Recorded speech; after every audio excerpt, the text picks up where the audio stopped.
a mente humana e a mente de Cristo.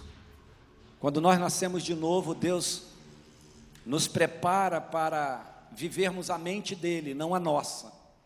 Vivemos pela razão do céu e não da terra. Aliás, as bem-aventuranças do Senhor, elas, na verdade, elas são as chamadas, não de um feliz, né? Simplesmente, o abençoado, o bem-aventurado é o feliz, né? Ela é incompleta, porque as bem-aventuranças ou abençoada, ela se completa quando você entende Cristo. E nós chamamos de bem-aventurado é aquele que é feliz com a felicidade do céu, e não feliz com a felicidade da terra, porque a felicidade da terra ela é passageira, a felicidade da terra ela se esvai, mas a felicidade do céu ela é constante, ela é capaz de nos alcançar nos momentos mais difíceis da nossa vida, ela é capaz de nos alcançar nos momentos de maior dificuldade, momentos de angústia, de tristeza. A alegria do Senhor vem e a fidelidade do Senhor desce sobre nós. Então, a nossa mente precisa alcançar o que Deus está fazendo e quer fazer no nosso meio. E ela só alcançará se a gente tiver a mente dele, a mente de Cristo. Então nós lemos aqui um prólogo, uma passagem, e que é muito difícil de interpretá-la, que está em Romanos, no capítulo 7, nos versículos de 11 a 13, perdão, de 33 a 36, que diz assim, ó que Paulo diz, ó profundidade da riqueza, tanto da sabedoria como do conhecimento de Deus. Ele diz que isso é muito profundo, é uma riqueza que talvez seja inalcançável. Então ele diz assim, quão insondáveis são os seus juízos, e quão inescrutáveis os seus caminhos. Quanto mais você procura, mais você precisa procurar. Você não encontra fácil essa sabedoria. Além, o que é insondável, talvez inatingível, conhecer toda a sabedoria do Senhor. E ele diz assim, quem conheceu a mente do nosso Senhor? Ou quem primeiro deu a ele, ou quem foi o seu conselheiro? Porque dele, por meio dele, e para ele são todas as coisas, a ele a glória para sempre, amém e amém. Então ele está dizendo, quem conhece a mente de Deus?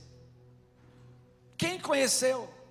Porque se você conhecesse verdadeiramente a mente de Deus, você iria retribuir com alguma coisa, porque Deus é muito bom, mas você não é tão inalcançável, que você não consegue nem retribuir, e o que nós damos para Deus é muito pouco, nós damos sobre louvor, adoração, nossa vida, nossa disposição, seja mental, espiritual, física, é muito pouco, ela é pouca porque nós não conhecemos como devíamos conhecê-lo, mas nós podemos fazer isso, nós podemos melhorar. Dentro de nós tem um homem carnal e um homem espiritual. O espiritual nasce e se torna e cresce como uma criança, assim como o homem carnal. São culturas diferentes, a cultura da terra e a cultura do céu. E a chave para a gente conhecer a mente do Senhor é logo em seguida, porque apesar de estar no capítulo 12, ela é uma sequência do que Paulo falou. E diz assim, então, se a sabedoria e o conhecimento é tão inescrutável e ele é tão maravilhoso, vamos rogar, pois, pelas misericórdias de Deus, para que todos nós apresentemos o nosso corpo como sacrifício, vivo, santo, agradável a Deus. Esse é o homem carnal, esse é o homem racional. O racional entrega o corpo, mas olha aqui, não basta só o corpo, tem uma chave nesse texto que é, não vos conformeis com este século, mas transformai-vos pela renovação da vossa mente, para que experimenteis qual seja a boa, agradável e perfeita vontade de Deus. Transformai-vos. Deus não está falando para a gente transformar o mundo pela renovação da nossa mente. Ele está falando, transforme-se. Você se transforma quando você renova a sua mente, quando você aprende as coisas espirituais. E quando você aprende as coisas espirituais, você vai conhecendo a mente de Deus.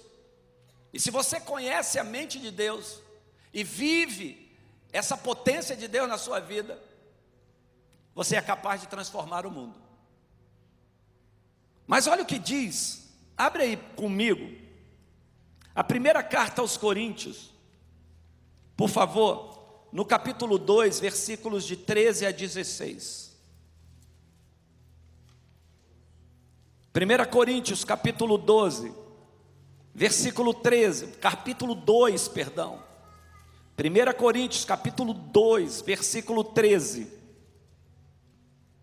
Diz assim: disto também falamos, não em palavras ensinadas pela sabedoria humana, mas ensinadas pelo Espírito, conferindo coisas espirituais com espirituais. Ora, o homem natural não aceita as coisas do Espírito de Deus, porque eles são loucura, e não pode entendê-las, porque elas se discernem espiritualmente. Porém o homem espiritual julga todas as coisas, mas ele mesmo não é julgado por ninguém. Pois quem conheceu a mente do Senhor, para que o possa instruir? Olha Paulo falando novamente. Porém nós temos, é aqui que eu quero começar. Lá, o Paulo diz, quem conheceu a mente do Senhor? E agora, já aqui em Coríntios, ele fala assim, você tem a mente de Cristo. E pergunta para mim, por que eu tenho a mente de Cristo? Porque eu suponho que você tenha nascido de novo. E é essa história que eu quero contar para vocês. E dizer que as coisas espirituais, elas são discernidas espiritualmente. Porque o homem natural acha um culto desse ridículo. O homem natural acha que é ridículo você vir à igreja. E eu não vou longe.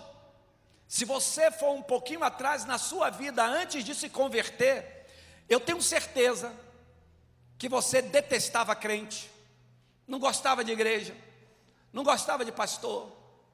Pastor é ladrão, igreja para quê? Isso é condição natural. As pessoas naturais, elas não sabem o que acontece aqui. Acha que isso aqui é um show. Acha que estar aqui é uma perda de tempo. Acha que isso aqui é ridículo. E quando eu era menino, antes de me converter, eu fui bom de futebol, Rui. Joguei um futebol. E onde tinha futebol, eu estava lá.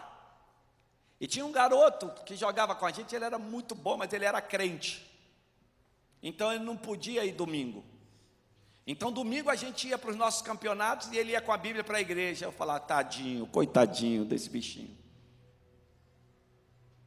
Eu achava aquilo ridículo. Achava que um garoto daquela idade não podia ir para uma igreja ridícula. Porque a nossa mente carnal é assim. Pois quando eu me converti, a coisa mais difícil de deixar, pergunta para mim o que era? O futebol. Porque todos os nossos torneios eram domingo. Então domingo é o dia do Senhor. E domingo eu tinha que ir para a igreja. Eu falei, mas como? Algumas pessoas têm dificuldade de deixar um montão de coisas. Eu tive dificuldade de deixar meus campeonatos. Cada um com suas dificuldades, né? Cada um com a sua. Mas eu me aproximei tanto de Deus, que domingo virou o dia do Senhor para mim, verdadeiramente. O que eu achava ridículo, agora espiritualmente eu achei algo extremamente essencial na caminhada. O domingo nunca mais foi um domingo de futebol, churrasco ou saída. O domingo virou o dia mais feliz da minha vida. Até hoje. Certa feita eu fui transferido para Florianópolis, e eu pastoreava, e lá eu não pastoreei. Estava procurando uma igreja, então domingo eu ficava que nem um perdido na vida, louco atrás de uma igreja. E naquele tempo em Florianópolis, você não achava igreja assim como acha hoje, fartamente. Tinha que procurar, eu ia no Google procurar uma igreja, para tentar ir. Hoje nós temos igreja de todo tipo. Igreja pequena, igreja grande, igreja preta, igreja branca, igreja com louvor, igreja sem louvor, igreja que pula, igreja que não pula, igreja que dança, igreja que não dança, tem de todo tipo. E você pode escolher a ir onde você quiser, até que você conheça a mente do Senhor e aceite um pastoreio verdadeiro na sua vida. Aí diga para o seu vizinho, aí você para, porque você achou. Então eu quero dizer para vocês o seguinte: todas as coisas espirituais soam para o homem carnal como ridículas. Todas as coisas que são do homem natural não interpreta diante do Senhor a palavra dele. A sabedoria humana é diabólica, porque ela não dá fruto e faz a gente perder tempo. Existem verdades espirituais que só são discernidas espiritualmente, é isso que ele está falando. Então entramos no lugar hoje, que diz a palavra do Senhor que os anjos estão aqui. Mas você não vê com o olho carnal, você só discerne espiritualmente. E as pessoas acham que discernir espiritualmente é sentir um arrepio. Eu diria que também.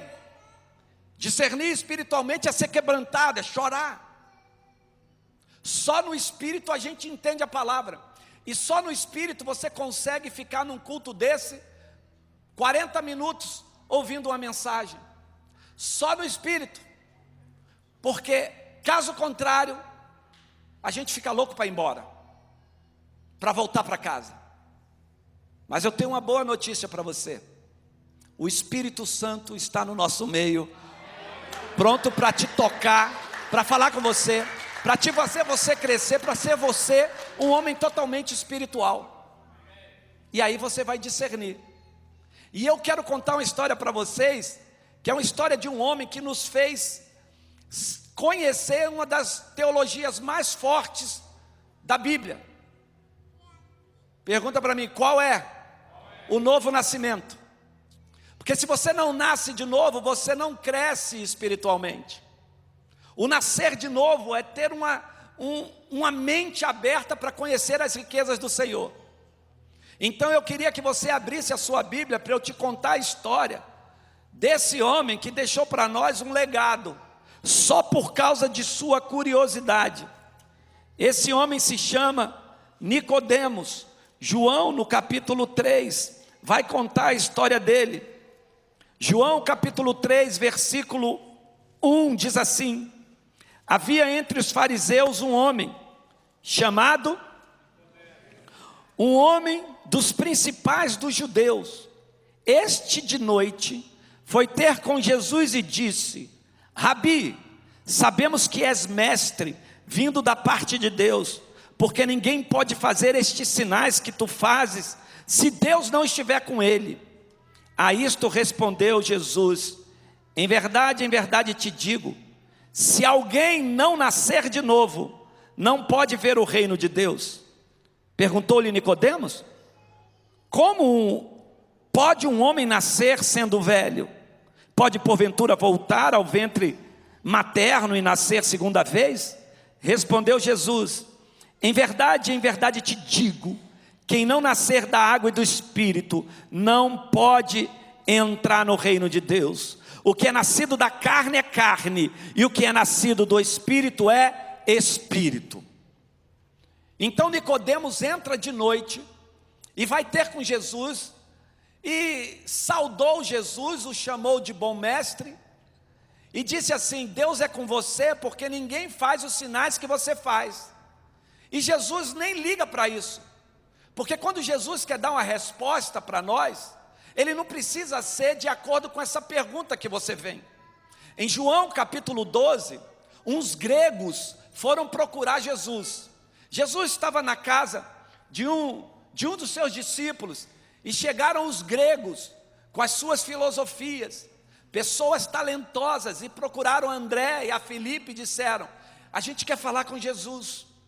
E aí André e Filipe foram até Jesus, falaram: mestre, tem uns gregos aí querendo falar com o senhor. E os gregos foram até ele. Quando chegaram a Jesus, Jesus abriu a porta e disse assim: se o grão de trigo cair no chão e não morrer, fica ele só, mas se morrer dá muito fruto. E os gregos nem perguntaram nada, porque Deus, Ele sempre responde independentemente do que a tua língua é capaz de falar. Talvez a Grécia ou os gregos tivessem um presente de grego para Jesus, um presente troiano para Jesus. Vem para a Grécia, porque a sua filosofia é muito boa. Vem para cá e conta a sua história. Jesus não foi, mas Paulo foi. Quando ele chegou na Grécia, ele foi desafiado pelas mentes humanas, por pessoas que não conheciam a Deus, por pessoas que acharam Paulo ridículo. E Paulo falou: eu vim falar de um Deus que vocês não conhecem, o Deus desconhecido. Porque o grego deixou para nós uma cultura filosófica, uma cultura racional. E Jesus queria trazer uma cultura espiritual. Por isso que ele disse: se o grão de trigo caindo no chão não morrer, fica ele só, mas se morrer dá muito fruto. Em outras palavras, não me vem com filosofia, você precisa morrer para nascer de novo, meu filho. O que eu quero de toda a humanidade é que morra na carne e viva para Deus. O que eu quero de todos vocês é que se considerem mortos para os pecados e vivam para Deus. É isso que Jesus disse. Então o nascer de novo é nascer do Espírito. As coisas dessa terra, elas vão passar. Vocês vão entender muito melhor Deus discernindo espiritualmente. Diga para o vizinho: quando você entender Deus, você vai cansar menos. Quando você estiver num culto, fala aí, você vai dormir menos. Fala, você vai se levantar menos para beber água, para ir para banheiro. Ué, mas é claro. Quando a gente está ligado, você sabe o que é uma palavra rema? É uma palavra que Deus movimenta. E quando essa palavra ela para alcançar na sua vida, a igreja, ela precisa dizer: eu quero. E sabe como você diz que eu quero uma palavra que está sendo ministrada? Pergunta para mim: como faço? Dizendo amém, meu filho. Esse amém desanima até os visitantes que vieram aqui hoje. Como você quer que Deus alcance sua vida? É quando nós falamos que Deus liberta, que Deus cura, que Deus pode entrar na sua casa hoje. Tem duas coisas com esse amém: me faz pegar ar, que aí eu fico, meu Deus, a igreja está aqui. E a outra é o sim para a sua própria vida. A palavra de Deus entra aí. Então o texto confere coisas espirituais com espirituais. O Nicodemos falou: o que eu faço para nascer de novo? A água e do Espírito, batismo e fogo. Você sabe que nós temos uma constituição de água, pó, terra e fogo. Não temos? Você não é de barro, de terra? Você não tem o ar, o sopro de Deus dentro de você? E pergunta para mim: e o fogo? Ah, meu filho, só conhecendo Jesus, né? Porque o João Batista disse: ó, aquele que vem atrás de mim, ele vos batizará com água e com fogo. Então tem um fogo dentro de você. Então diga para o vizinho: você é completo, meu filho. E só gente completa assim atrai o céu. Então você precisa nascer de novo. Teus filhos precisam nascer de novo, ter a mente de Deus, porque se eles não vêm para a igreja, não conhecem a palavra, eles vão gostar dos cantores sertanejos aí, das baladinhas, do narguilé, dessas coisas da moda aí, então vão gostar de tudo. Mas eu diria a você, quando você conhece Deus, você gosta dele, do lugar onde ele está, das pessoas que estão com ele, das que vêm, daquelas que não são igual a você, mas que professam a mesma fé com você. Mas eu quero te dizer uma coisa nessa história. O capítulo 3, o João Batista, o Nicodemos fala assim: eu vim aqui, Senhor, porque eu sei que o Senhor é de Deus, porque ninguém faz estas coisas se não for com a autoridade de Deus. Pergunta para mim, que coisas? As pessoas acham que é curar, libertar, expulsar demônio, curar leproso. Fala assim, nada disso. Fala assim, não, Senhor. O Nicodemos está se referindo ao capítulo 2 desse mesmo texto, porque no capítulo 2, e eu queria ler com vocês, versículo 13, capítulo 2, versículo 13, diz assim: estando próxima a Páscoa dos judeus, subiu Jesus para Jerusalém, e entrou no templo os que vendiam bois, ovelhas e pombas, e também cambistas assentados, tendo feito um azorrague, repete aí comigo, azorrague, não é azoalho não, é azorrague,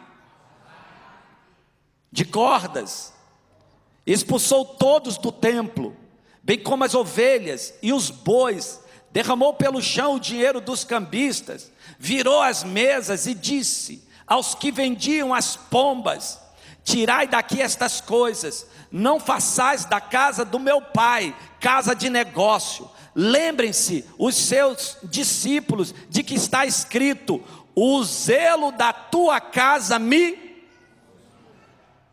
Então Jesus vai a Jerusalém. Jesus foi algumas vezes a Jerusalém, e eu diria que no mínimo Jesus foi 33 vezes a Jerusalém, porque todos os anos tinha a festa da Páscoa, e era obrigação do judeu ir à Páscoa, e Jesus era um judeu. E lá em Jerusalém, no tempo de Páscoa, era assim hiperlotado, milhares de pessoas se cruzando em Jerusalém. E Jerusalém, cidade velha, não é tão grande. E eu sempre faço convite aqui, ano que vem vou novamente a Jerusalém, amém? A gente vai com a caravana em junho para Jerusalém, e vamos conhecer Jerusalém, mais uma vez. Jerusalém é compacta, é pequena, então milhares de pessoas descem até hoje a Jerusalém, no dia da Páscoa. E nesse dia, estava Jerusalém lotada. Jesus já havia estado lá outras horas, mas neste dia, Jesus entrou em frente ao templo, e viu ali os bois, as ovelhas, as pombinhas, viu os vendedores, os cambistas, né? Os cambistas não é na palavra de cambista que compra ingresso a R$10 e vende a 500, não. Eles trocavam, faziam câmbio, trocavam a moeda estrangeira pela moeda de Jerusalém. Então estava ali Jesus, naquele tempo, passando por ali, e aí resolveu Jesus espreitar esses cambistas. E quando ele olha, ele já vem portando um chicote chamado azorrague. Esse chicote, o verdadeiro, ele é um chicote de couro, que na sua ponta tem metal e vidro, que quando alguém leva um chicote desse, que puxa, vem todas as carnes.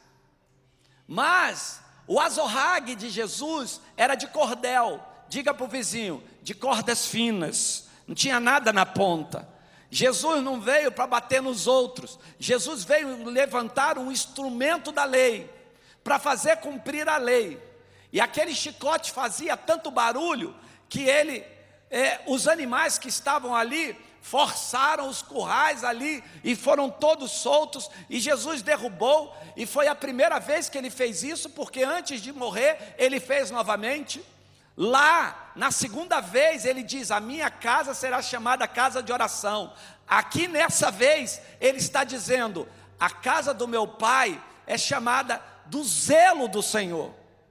Então ele derrubou a bandeja de dinheiro dos trocadores. Você imagina, está vendendo alguma coisa num lugar que passa milhares de pessoas, você derrama um pote de moeda, não sobra nada para você, porque os pobres avançam, todo mundo avança. Então foi uma coisa de louco. Em primeiro lugar, desmistificando que esse texto fale só de negócios. Sabe por quê? Porque as pessoas que vendiam animais, quando de boa natureza, elas faziam bem, porque as pessoas que desciam de longe, elas tinham que trazer um animal para sacrificar, e muitas delas não arriscavam trazer o animal na viagem, porque ele podia se machucar, e em se machucando, ele não valeria lá e não entraria no templo. Então era salutar que tivessem vendedores ali, para ajudar as pessoas a devolver a Deus em adoração. Então nada demais em ter comércio ali, para vender o bichinho bom, para sacrificar ao Senhor. Nada demais ter alguém que troque moeda. Pergunta para mim por quê? Porque no templo não se aceitava nenhuma moeda pagã. Você sabe que as moedas daquele tempo vinha com a imagem de deuses, de demônios.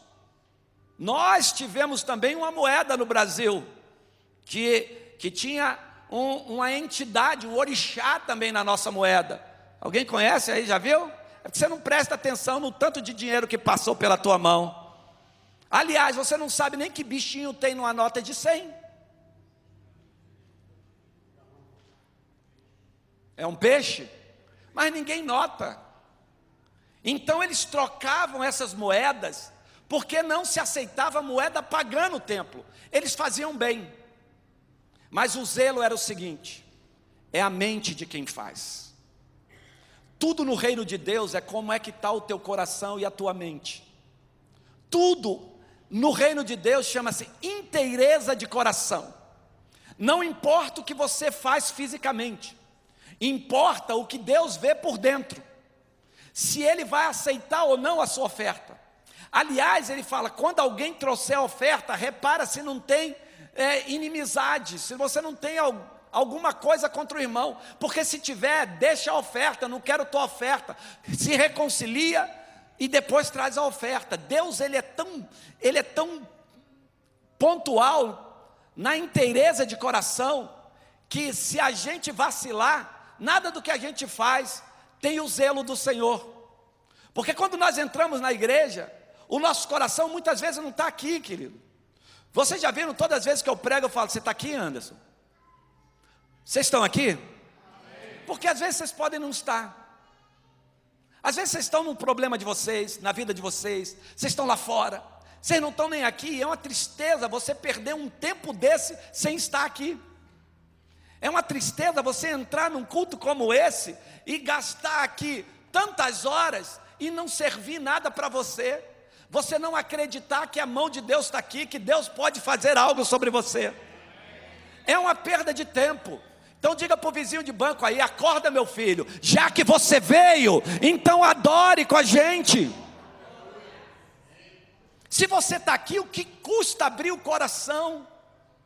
O que custa? Então o que Jesus viu naquele povo é a falta de zelo. As pessoas faziam sem o zelo certo. Pessoas roubavam. Ele discerniu isso, porque as pessoas que trocavam animal, às vezes condenavam um animal bom.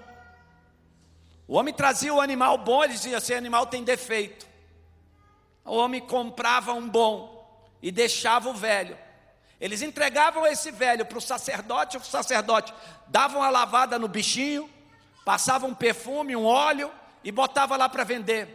Ele comprava o bicho a 10 reais e vendia por 1.000. Então Jesus acabou com aquela farra. Ele chicoteava o chão, a mesa e destruiu tudo. E o Nicodemos fala: você tem Deus, porque ninguém faria os sinais que você fez se essa pessoa não tivesse com Deus. Então Deus está contigo. Qual é o sinal? Pergunta para mim, qual é o sinal? Naquele lugar tinha polícia, meu filho. A polícia do templo. Por que Jesus foi preso na noite que foi traído? Pela polícia do Sinédrio. A polícia estava ali. Não só a polícia do Sinédrio, a polícia de Roma. Eles estavam lá. Qualquer problema que existisse ali, eles tinham que prender. Então um ato de Jesus, um só, daria prisão. Virar uma mesa e uma confusão, Jesus estaria no limo. Mas sabe o que aconteceu? Jesus fez tudo isso e ninguém foi capaz de tocar no Cristo. E Jesus falou: estou fazendo isso com azorrague, com um chicote, que é a santidade e o zelo de Deus. E aí o Nicodemos ficou espantado e pensou assim: esse Jesus é de Deus mesmo. Porque se ele não fosse de Deus, ele estava frito. Mas ninguém tocou nesse homem, nenhuma autoridade. Pelo contrário, deixaram-no ir. E aí o que acontece? Nicodemos agora vê a bênção espiritual na vida de Jesus e diz assim: você é de Deus. Você confere coisas espirituais com coisas espirituais. Eu sei que você é de Deus, porque ninguém faz o que você fez se Deus não estivesse contigo. Aí Jesus dá agora o discernimento a Nicodemos. Agora que você percebeu que eu sou de Deus e que esse lugar é de Deus, então eu vou te dizer uma coisa: você precisa ser de Deus também. E você só o será se você nascer de novo. Se você não nascer de novo, você não compreende a minha mente. Se você não nascer de novo, você vai entender que eu fiz aquilo porque eu estava com raiva, irritadinho com o judeu, irritadinho com qualquer outra pessoa. Não, Senhor, eu estava trazendo o zelo de Deus. O que eu quero dizer essa noite, que nós estamos em frente à mesa do Senhor, é o momento do maior zelo da igreja de Deus na terra. E muitas vezes nós tratamos a ceia do Senhor de forma carnal. Uma vez me perguntaram: quantas vezes você pode fazer a ceia do Senhor? É só uma vez? Eu falei: não, Senhor.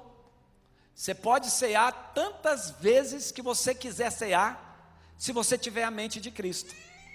Só tem duas coisas: quem tem que fornecer os elementos da ceia é um sacerdote. E em segundo, você tem que entender a ceia do Senhor.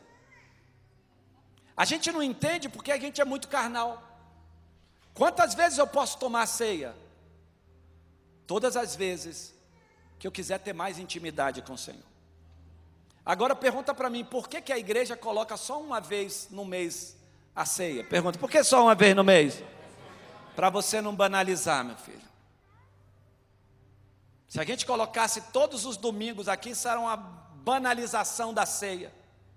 Porque muitas vezes nós não compreendemos as coisas espirituais. Já vi gente pegar pão, aí o menino tá correndo, agitado, ele corta, pega um pedaço de pão, mete na boca do menino. Já vi gente pegar o cálice, aí dá um pouco para o menino também, para ele ficar quieto. Já vi cair no chão. É o zelo com o Senhor. Já vi coisa na ceia do Senhor, do arco da velha, de pessoas que não entendem nem discernem espiritualmente o momento que nós estamos passando, que Deus está nesse lugar. E o que dirá do culto ao Senhor? Um culto como esse. Era bom se Jesus chegasse aqui hoje e chegasse com azorrague, a começar de cima, né? Já no lombo de quem vos fala. Ou você acha que o zelo do Senhor tem que ser daí para cá? Nunca na vida. O zelo do Senhor é daqui para lá. Por isso que nós somos zelosos aqui. Deus tem um plano para nós e um projeto para as nossas famílias. Deus tem um plano individualmente para você. Deus tem livros. Quando você nasce, já tem um livro escrito sobre você. O Salmo 139 diz que você nem tinha sido formado ainda, e Ele já te conhecia de todo. Deus conheceu você antes, porque no Espírito você teve um relacionamento com Ele e nem sabe. Então Ele escreveu a tua história espiritual. Está tudo escrito na sua vida. Jeremias e Ezequiel, eles eram para ser sacerdotes, porque vinham de família sacerdotal. E Deus falou assim: não, Senhor, no livro eu escrevi sobre vocês, e vocês serão profetas. Então Deus escreve a nossa história já está escrita há muito tempo. Antes de você nascer, tem um livro sobre a sua história. É onde Deus quer que você chegue. Mas no dia do tribunal de Cristo, Ele vai abrir um outro livro. Ele vai conferir livro com livro. O outro livro é o livro da sua vida. Fala assim, é o livro da sua vida. Está tudo escrito nesse livro. O que Ele vai fazer? Abrir os dois livros. E vai falar assim: Túlio, aqui ó, disso tudo que era a sua vida, você cumpriu quase tudo, meu filho. Eu te criei um caminho poderoso, e agora nós vamos conferir o que eu fiz, o que eu quis de você e o que você fez. Nós seremos julgados por obras. Aliás, a única coisa que você vai levar dessa vida chama-se obras. Pergunta para mim por quê? Porque Ele vai conferir as obras que Ele destinou a você antes de você nascer, meu filho. Por isso que você precisa entender qual desígnio Deus tem para a sua vida. Para que você foi chamado? Só para ser mãe? Por que você está aqui hoje? Como nós nos encontramos? Por que você veio aqui nesse lugar para ouvir isso hoje? Para entender que você precisa mudar de rumo. Você precisa adquirir a mente de Cristo. Porque um dia Deus vai conferir coisas espirituais com coisas espirituais.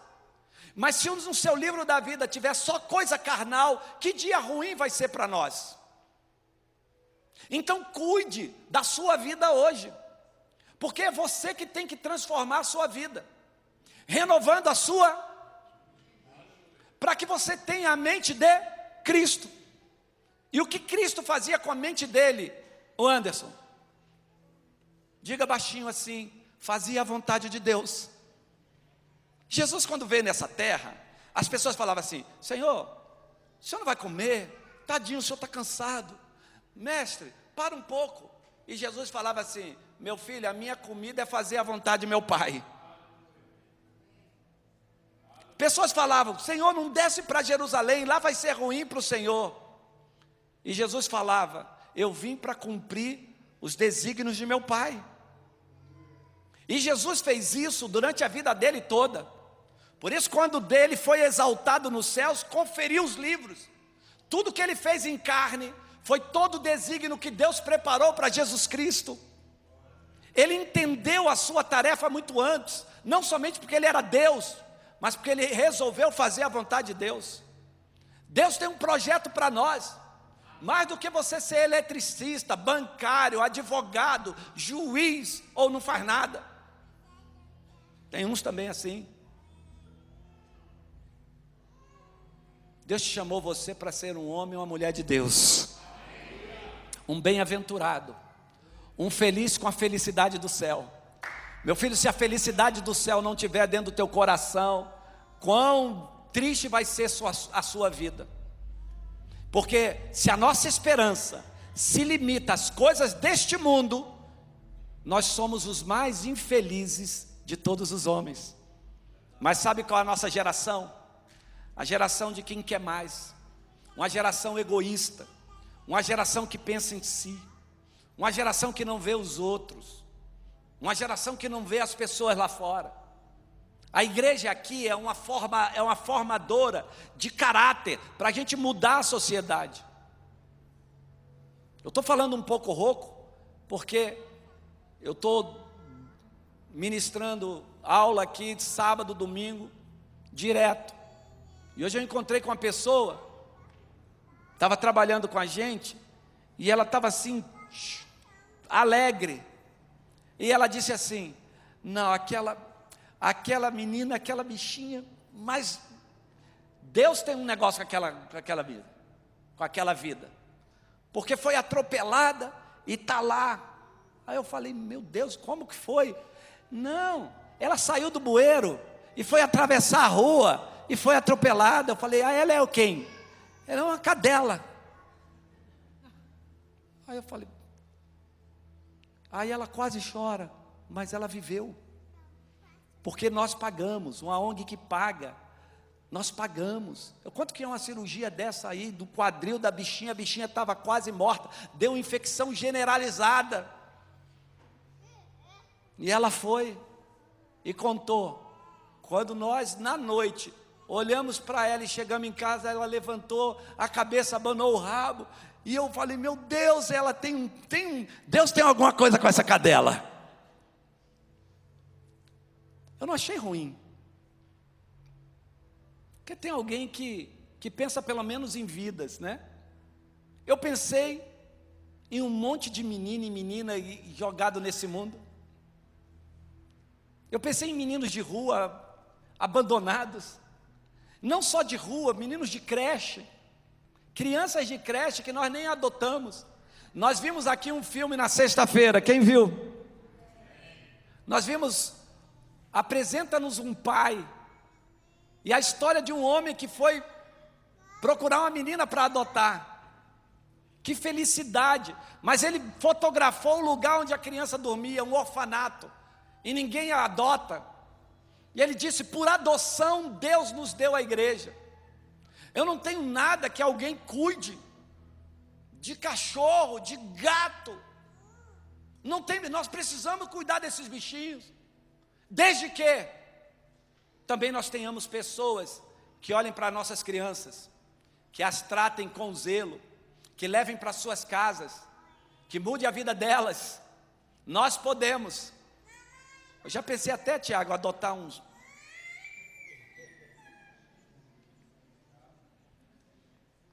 Tirar o seu reinado. Deus chamou a gente para um propósito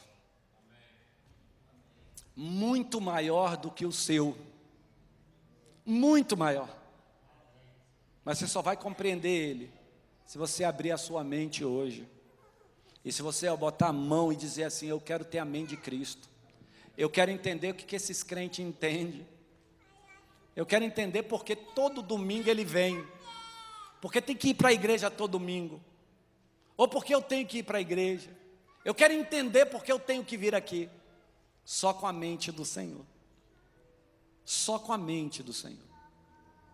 E hoje nós temos uma grande oportunidade de pedir que Ele intensifique a vida dEle em nós, no lugar onde Ele mais projetou a presença dEle, na ceia do Senhor.